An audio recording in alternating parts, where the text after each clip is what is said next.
Bismillahirrahmanirrahim. Assalamualaikum warahmatullahi wabarakatuh. Selamat pagi teman-teman. Alhamdulillah hari ini bisa bertemu dengan Kak Abu Umar. Insya Allah Kak Abu Umar akan membacakan lanjutan dari buku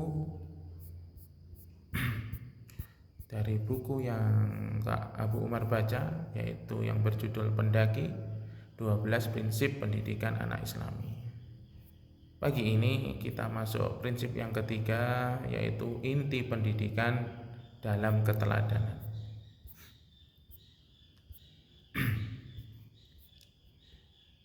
Berkaitan dengan bahasan keteladanan adalah inti pendidikan. Allah berfirman dalam surah Al-Furqan ayat 74 yang artinya, dan orang-orang yang berkata, "Ya Rabb kami, anugerahkanlah kepada kami berupa istri-istri dan keturunan kami sebagai penyenang hati bagi kami, dan jadikanlah kami imam bagi orang-orang yang bertakwa."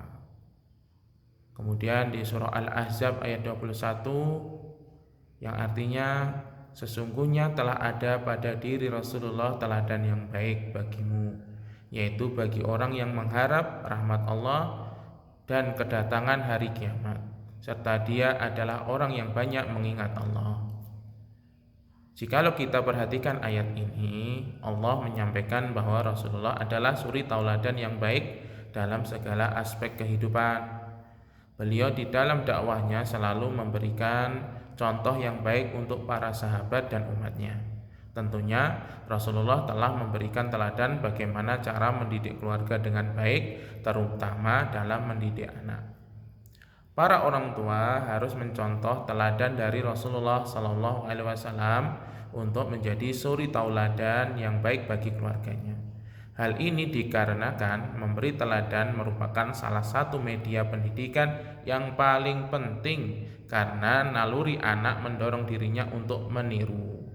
Hal ini pula dikarenakan anak-anak pada tahun-tahun pertama umurnya meyakini bahwa segala yang dilakukan orang dewasa adalah benar, dan bahwasanya kedua orang tuanya adalah manusia terbaik dan paling sempurna.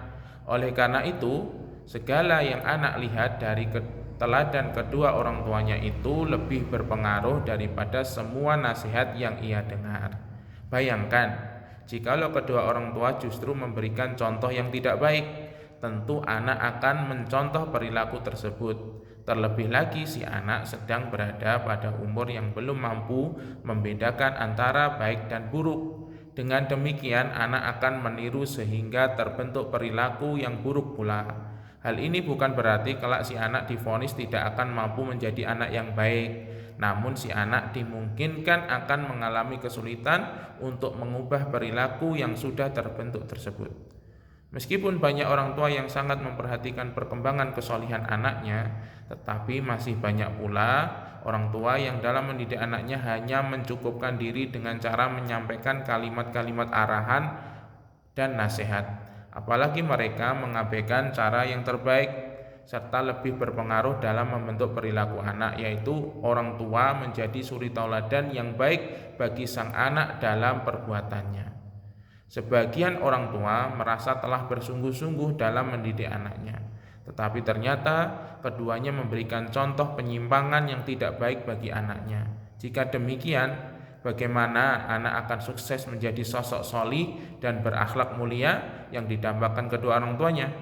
Allah Subhanahu wa taala berfirman dalam surat As-Saff ayat 2-3, "Wahai orang-orang yang beriman, mengapa kamu mengatakan sesuatu yang tidak kamu kerjakan? Amat besar kebencian di sisi Allah ketika kamu mengatakan semua yang tidak kamu kerjakan." Ini salah satu contoh adanya orang tua yang memberikan anaknya nasihat serta arahan, tetapi dia sendiri tidak melaksanakan dan tidak memberikan contoh baik untuk anaknya. Nah, itu Masya Allah ya. Jadi dengan demikian panduan syariat yang dapat mengarahkan untuk membantu prinsip tersebut adalah sebagai berikut. Yang pertama, berusahalah untuk berperilaku dan bertutur kata yang baik di hadapan anak. Yang kedua, Jikalau engkau termasuk orang yang terjangkiti dengan kebiasaan-kebiasaan yang tidak baik, maka berusahalah untuk memperbaikinya. Salah satunya adalah dengan tidak melakukannya lagi di hadapan anak-anak. Yang ketiga, jikalau anakmu melihatmu melakukan hal yang salah, maka bersegeralah untuk mengakui kesalahan tersebut dengan menjelaskan bahwa engkau bersungguh-sungguh untuk tidak mengulanginya. Yang keempat, iringilah perkataan dengan perbuatan, karena arahan untuk sang anak yang orang tua sendiri tidak melakukannya, maka hal itu akan membuat bingung dan membentuk karakter yang tidak seimbang pada diri sang anak. Yang kelima, berusahalah untuk menjadi Rasulullah SAW sebagai suri tauladanmu agar engkau istiqomah menjadi suri tauladan yang baik untuk anak-anakmu. Yang keenam, ingat bahwasanya orang tua bukanlah satu-satunya teladan untuk anakmu, tetapi sang anak mampu mengambil teladan dari orang lain seperti paman, tetangga, teman, ataupun gurunya. Oleh karena itu, berusahalah untuk mendekati sang anak agar orang tua dapat memastikan bahwa anaknya baik-baik saja, sehingga orang tua menjadi tenang. Jikalau pengaruh orang-orang luar tersebut buruk, jauhkanlah sang anak dari mereka jika memungkinkan. Kemudian jelaskan kepada sang anak tentang perilaku-perilaku buruk itu serta akibatnya. Yang ketujuh, berusahalah untuk mengikuti acara-acara pelatihan pendidikan anak atau parenting untuk menambah wawasan dalam mendidik anak sesuai cara yang benar. Dan yang kedelapan, tambahlah wawasanmu dengan membaca atau mendengarkan beragam sumber. Masya Allah. Barakallahu fiik. Mungkin itu yang bisa Kak Abu Umar bacakan hari ini.